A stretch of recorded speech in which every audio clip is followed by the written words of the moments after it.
nang keno to gine hai badagil manpur tole ai bre runga ira poli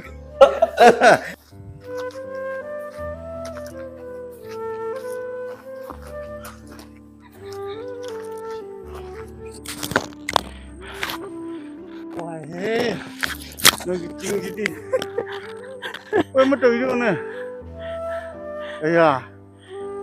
Ma'am, nung sa aja ubi sini aku mit pangam deh. Aduh ga. yam lai ra bani Sanban oi, moi ni di mungaro ye. Phi na loi khum khare moi di ko aduh na sumu mungaro. Aduh ga ai khoi ai ga suras ka di khare di ngasi di.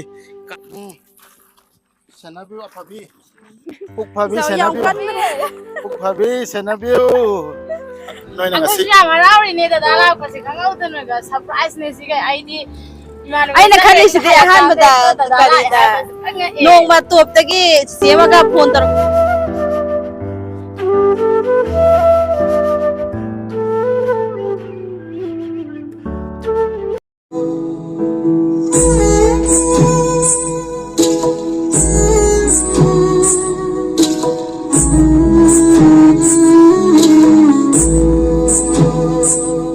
Yang putih nau ki channel dah मैं आपको कुतराम नौकरी ayam ngasi je yari pokta lak pane yari pokta nungsire ba ina ma Abdul kawe mahaksu kitang kak disable oi bagi akoi yam nungsina punmina bani hai tar aina jena nungsiba aduga Abdul se Muslim family digi belong ta we aduga Abdul ki family member mama Ichan Singh loina mag ai hana degina Assam da leiba degina pau khaunai aduga Abdul na su ai video yang yam nungai jai mangon da yam inspire hai jai aduna join hena nungsiba aduga mabu una baga chat pagi ngasi ki video ne maram di aina lak patagi sang da maram moi bagi ngasi kata sang mane an ai ga loina na sona suresh ka maning da sibanan ka yauri sona suresh hai da biro akoi pune seminary aduga Abdul khoi chalaga makha taw video hapakke akoi community da apedi akoi disabled society da di community avele te ka sai vele te ai ki metal loina makchap manai loina mang nuksi aduna hingmi ngai da nuksi na punmi na gani yam nuksi ngase na Abdul ki jumda invite tar ko dagi magi family ga una challi base adudi Abdul kanano karino ai ada makhata pai yauraga makhata video chamjara ga taranya oh Abdul li yam changale mina Abdul changi khai loi kham nai de changi khai loi kham nai de hai ba hoi hoi nagi dukan chhe de la la la la chang tam chang as ai do kakching da le bani na ko ka thengdo khara thok pada tam chang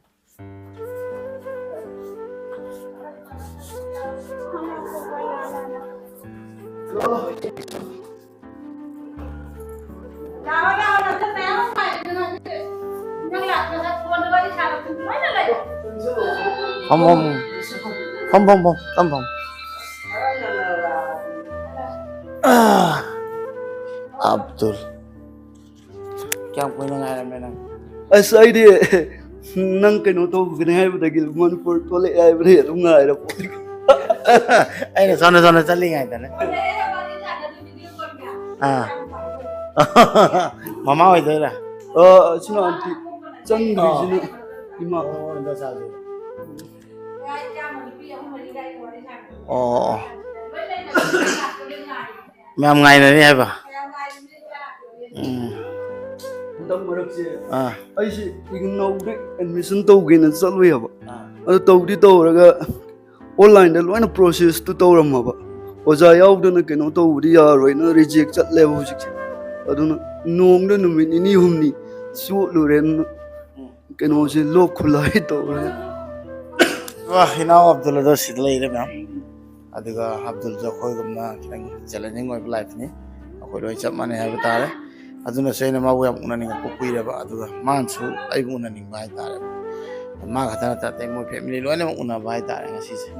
ngasi di Abdul ga pul ga wari hang sa tare ha nangi family se lo ne khangna tare ko asi lai bo keno brother sina kakching gi family do bisia do magi manau no piloi do mara adu asi lai bo brother sina ne akoi adagi ai ga lakmina ma oi do je do bra uye ma de terus keno do gari do ai family asi ai ang ga ja hawa मोई चन हेला मयाम हुजिकना अब्दुल की कका खोइदा खोइ कोइबा चटली अदो अब्दुल की चटपई मोंग से याम थीना challenging ओय अदुगा challenging ओइना अब्दुलना याम comfort ओइना मागी मसागी चांग अमदा ngamnamba चटपसे उबदा तसेंगना नुक्सी अदुगा अखोइदसु यामना इंस्पायर ओय हाबे तारे मरम अदुना अब्दुल से याम नुक्सी जबनी आइगोंदा मुस्लिम नि अदुनी अदानी हाबे काइम लेथे आई मित्तदे चप मानै लोइना मक्से इमा मतगी मचांग तनी अदुगा अखोई कम्युनिटी दे डिसेबल कम्युनिटी दे अदुबो मखन लेते अदुना याम नुक्सी मखोगी फैमिली गैना ngasi पुनबा लाकपसे अदुगा हराव हरावना कका खोई इचन खोई म्याम से सक माइ ताकपीबा खंगनाबा मोइना याम नुक्सीना ओपीबसे याम हराव याबे तारे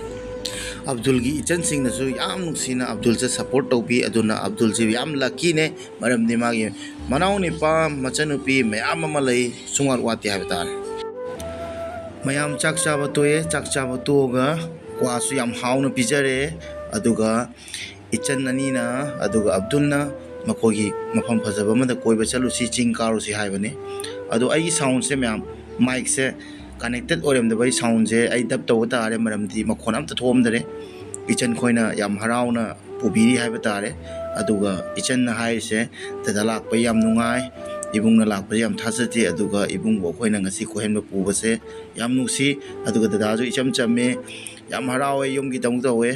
अदु चिंग काबजे खरदि ngmme अदुबु म्याम की सपोर्ट अखोय कासी कामिनसी हाइबने अदुगा अब्दुल दी याम फजना काबा ngम्मी हाइबको मरमदि मागी फिल्म दो लेसको अदुना अब्दुल न काबु सोइनी येनिंगबा याम चैलेंजिंग मोय बाय तारि चिंग दो खर ngम्मी हाइबको म्याम अदुगा इचन खोइना समाइना नुसीना का कोइ थोको पुथोकपसे मसागी हेक पोमिना मबुंग मगनी खलगा कोइ पुथोकपसे याम हरावे हाइबे तारे म्याम अदुदि चलगा मखा ताबा दा चिंग काबु उचरगे म्याम अदुगा खोइ वीडियो से मखा तारसिको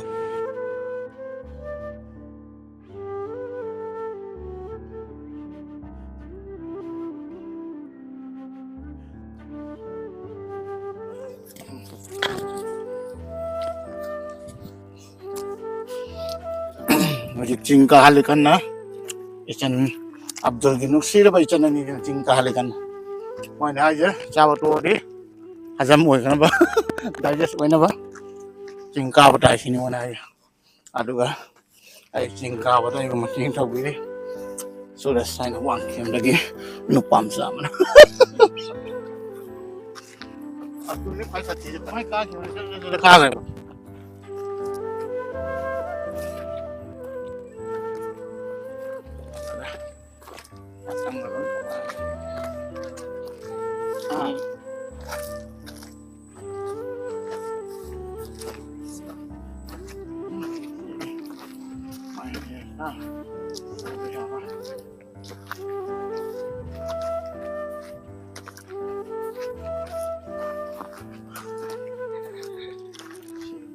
तो वीडियो ने का करे मादी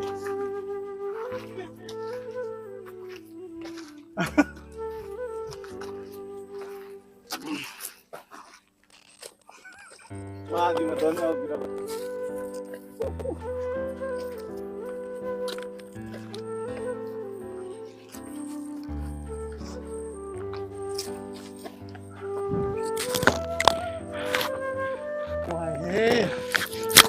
Gini,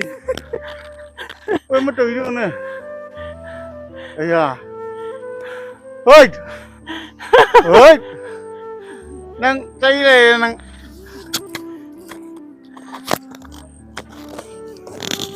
kurang tahu mana tu.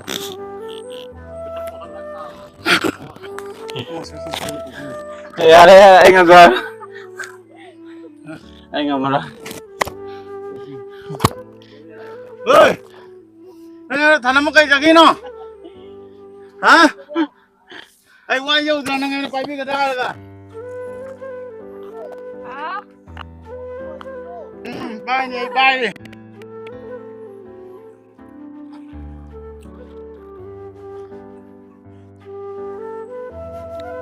Sorry. Dola.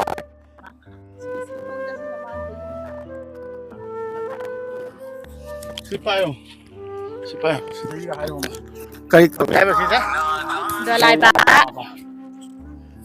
Yan na. Yam nungay ba ne si makha si sing. Sabat tum na pai na. Matakta. ꯍꯜꯂꯛꯄꯁꯦ ꯑꯁ ꯈꯨꯠꯀ ꯆꯤꯛ ꯆꯤꯛ ꯂꯥꯎꯔꯦ ꯅꯨꯡꯁꯥꯅꯒ ꯐꯖꯕꯅꯦ ꯅꯨꯡꯁꯥꯁꯨ ꯉꯁꯥꯏꯗꯩ ꯁꯥꯔꯝꯗꯦꯕ ꯑꯩꯈꯣꯏ ꯀꯥꯒꯅꯤ ꯁꯤ ꯎꯕ꯭ꯔꯥ ꯈꯪꯗꯦ ꯁꯤꯡꯅꯕ ꯃꯥꯜꯂꯦ ꯅꯨꯡꯁꯥꯁꯦ ꯁꯨꯔꯁ ꯉꯁꯤꯗꯤ ꯅꯣꯏ ꯗꯥꯏꯔꯦꯛꯅꯤ ꯁꯤꯡꯅꯔꯤꯁꯦ ꯈꯪꯍꯜꯂꯒ ꯁꯤꯅꯤ स्कूल पब्लिक नते नते इकरा फाउंडेशन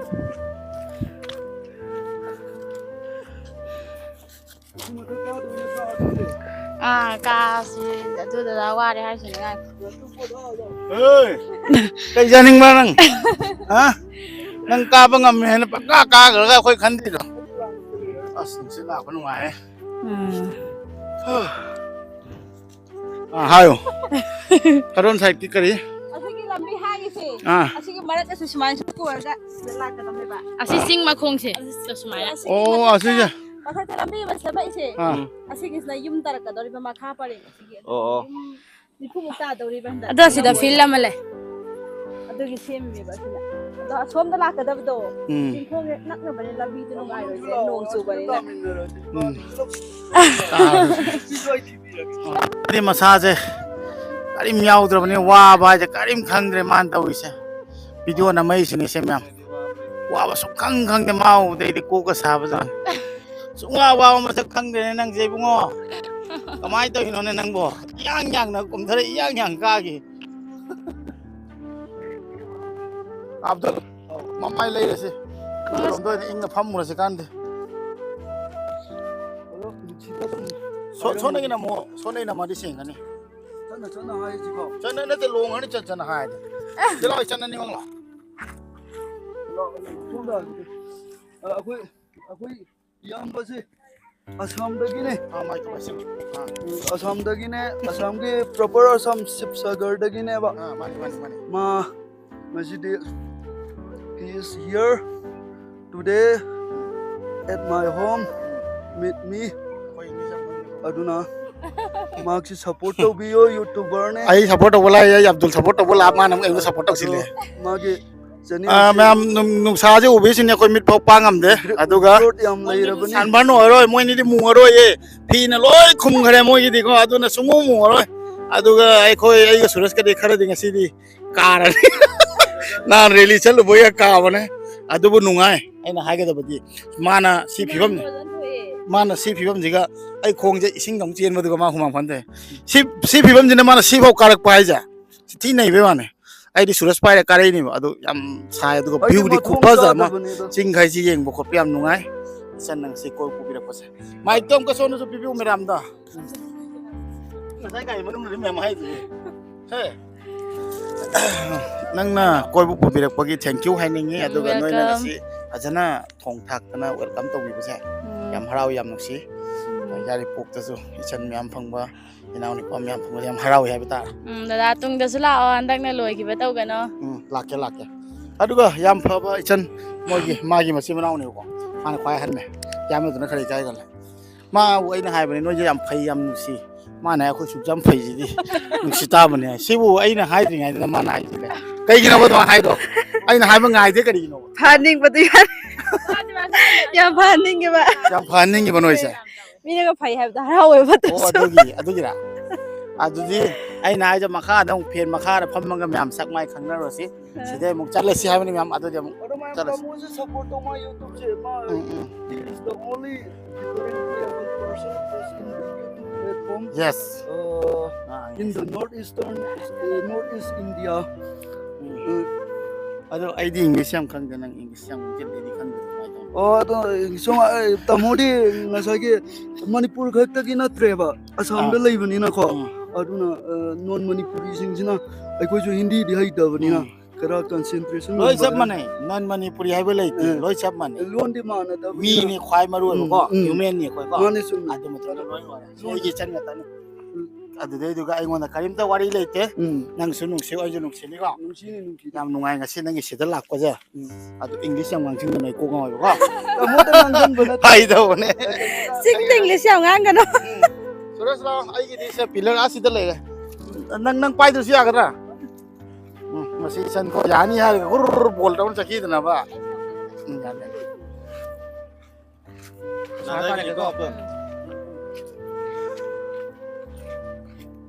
मा ngami ne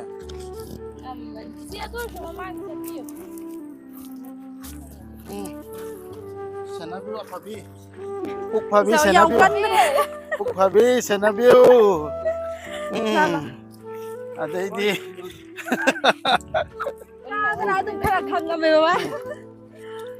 nungkup ni do ai di chumna kaladi phaba nungkum si de mo grip lau khari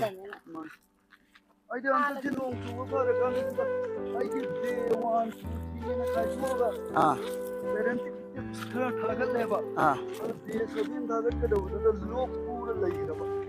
ro nong chu ba ra da lok pu ba da view bra ing da ba ma phang da chala ga inam ge ai na khalle si da ka ki ken khal le ba si ka ma de khara din nam ba no da ma theng na ra ai na ni bi ko disabled easily now the differently able person easily now kaya ini ay kanda sum kena to with me na imondo andana yen I aduni atani aning sonda bi da ba anda da ba imondo andana yen ade andana yen iba mi do ge maram de study to bu da chumi mase kari lamda koido abono ko ye na de da ada yam ngami go sai tam na chang when we have no control over the outcome yam ngam me me am si je isana support to bi ai ji kum thare je aduga abdulli yam haina kum me ha ba ai de khara mathung cha kan da ni na dum in bi ni ta mo ya do ri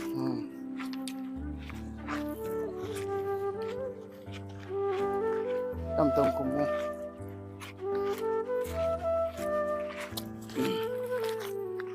nang ju noi ba ya de cha ko wa mon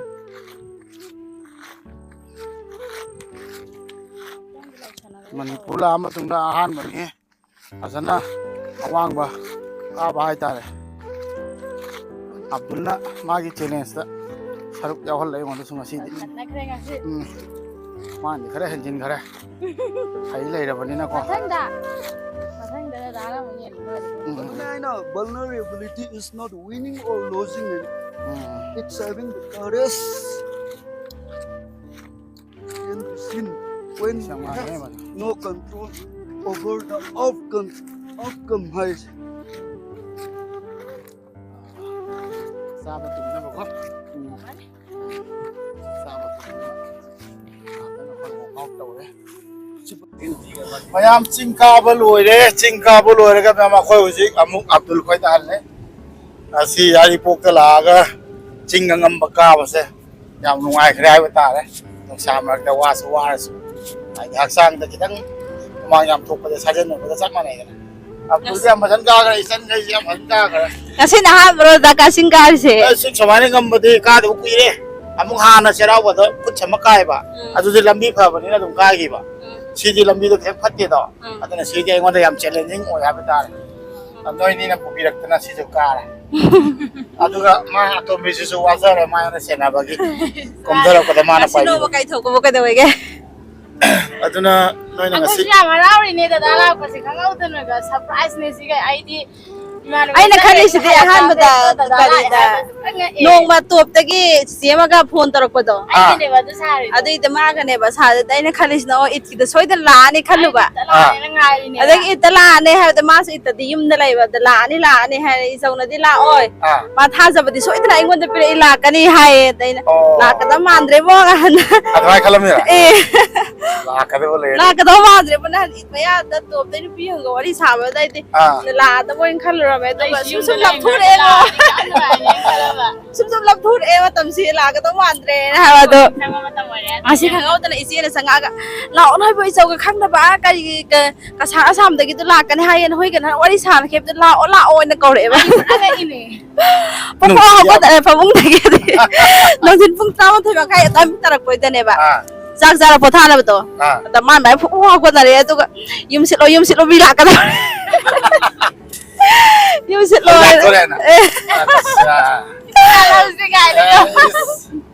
ꯌꯥꯝ ꯅꯨꯡꯁꯤ ꯃꯣꯏꯅꯁꯨ ꯑꯩ ꯂꯥꯛꯑꯔꯣꯏꯗ꯭ꯔꯥ ꯀꯥꯏꯅ ꯇꯧ ꯂꯩꯔꯝꯕꯁꯦ ꯅꯣꯏꯅ ꯑꯗꯩꯗꯤ ꯗꯗꯥ ꯌꯥꯏꯃꯅ ꯌꯦꯟ ꯊꯤꯕ ꯆꯦꯜꯂꯦ ꯌꯦꯟꯊꯤꯕ ꯆꯦꯜꯂꯦ ꯌꯦꯟꯁꯤꯁꯨ ꯉꯥꯀꯣꯛ ꯇꯥꯒꯦ ꯇꯧꯔꯝꯃꯦ ꯉꯁꯤꯁꯦ ꯗꯥꯎ ꯌꯥꯎꯔꯦ ꯑꯗꯒꯤꯗꯤ ꯗꯥꯎ ꯌꯥꯔꯦ ꯑꯩꯅ ꯍꯥꯏ ꯅꯨꯡꯉꯥꯏꯇꯦ ꯃꯣꯏꯁꯨ ꯏꯌꯥꯔꯄꯣꯔꯠꯇ ꯂꯟꯁꯤꯜꯂꯛꯈ꯭ꯔꯦ ꯍꯥꯏꯕꯅꯤꯅ ꯑꯩꯅ ꯏꯌꯥꯔꯄꯣꯔꯠꯇ ꯊꯨꯕꯗꯤ ꯑꯩꯈꯣꯏ ꯃꯔꯛꯁꯤꯗꯤ ꯁꯟꯁꯤ ꯌꯣꯟꯗꯦꯕ ꯑꯗ ꯁꯟ ꯆꯥꯔꯝꯕ ꯆꯥꯔꯝꯗꯕꯁꯨ ꯑꯩ ꯊꯤꯔꯔꯣꯏꯁꯤꯅ ꯑꯩꯈꯣꯏꯅ ꯑꯃꯨꯛꯀ ꯕꯤꯞꯇꯣ ꯆꯥꯗꯦꯗꯣ ꯑꯗꯨꯅꯅꯤꯗ ꯌꯦꯟꯁꯤꯗꯤ ꯂꯣꯏꯅ ꯆꯥꯏ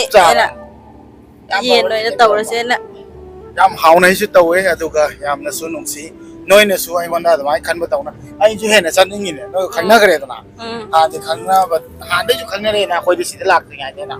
ꯑꯗꯨꯅꯁꯨ ꯑꯩꯅꯁꯨ ꯍꯦꯟꯅ ꯂꯥꯛꯅꯤꯡꯕ ꯑꯕꯗꯨꯜꯁꯨ ꯌꯥꯝ ꯅꯨꯡꯁꯤꯕ ꯑꯗꯨꯅ ꯁꯣꯝꯗ ꯆꯠꯂꯤꯉꯩꯗ ꯉꯁꯤꯗꯤ ꯌꯥꯔꯤ ꯄꯣꯛ ꯁꯣꯏꯗꯕꯒꯤꯅꯦ ꯃꯥꯎꯅ ꯍꯦꯛꯇ ꯐꯣꯟ ꯇꯧꯔꯛꯄꯅꯦ ꯑꯩꯅ ꯂꯝꯕꯤꯗꯣ ꯈꯪꯒꯅꯤ ꯁꯔꯄ꯭ꯔꯥꯏꯖ ꯄꯤꯒꯗꯕꯅꯦꯕ ꯍꯪꯉ ꯂꯥꯛꯄ ꯇꯥꯏꯗꯣ ꯑꯗꯨ ꯌꯥꯝ ꯅꯨꯡꯉꯥꯏ ꯅꯣꯏꯅ ꯉꯁꯤ ꯀꯣꯏꯍꯟꯕ ꯄꯨꯕꯤꯕꯒꯤ ꯁꯦꯕꯥꯁꯨ ꯆꯥꯛ ꯌꯦꯟꯖꯥꯡꯁꯨ ꯌꯥꯝ ꯍꯥꯎꯔꯦ ꯏꯆꯟ ꯑꯅꯤꯃꯛꯄꯨ ꯊꯥꯒꯠꯂꯤ ꯏꯆꯦ ꯌꯥꯏꯃꯗꯤ ꯏꯀꯥꯏꯗꯅ ꯂꯩꯍꯧꯔꯦ ꯃꯥꯗꯤ ꯃꯁꯥꯏꯅꯦ ꯑꯗꯨꯝ ꯌꯥꯗ꯭ꯔꯦ ꯃꯄꯣꯛꯇ ꯌꯥꯎꯔꯦ ꯃꯥ ꯑꯗꯨꯝ ꯌꯥꯗꯦꯀꯣ ꯏꯀꯥꯏꯀꯣ ꯍꯧꯖꯤꯛ ꯑꯩꯈꯣꯏ ꯑꯃꯨꯛ ꯑꯕꯗꯨꯜ ꯔꯖꯥꯛ ꯅꯪꯒꯤ ꯌꯨꯝ ꯌꯧꯔꯦꯅꯦ ꯉꯥꯏꯍꯥꯛꯇꯪ ꯑꯃꯨꯛ ꯐꯝꯃꯁꯤꯀꯣ ꯉꯥꯏꯍꯥꯛ ꯑꯃꯨꯛ ꯄꯣꯊꯥꯕ ꯍꯥꯏꯗꯨꯅ ꯃꯌꯥꯝ हेलो ले मैं फोन करोगे ये तो ले रहा मैं गाना मैं ये थोड़ा बन करोगे समय को ये फोन करोगे Abdul mana yang awun ko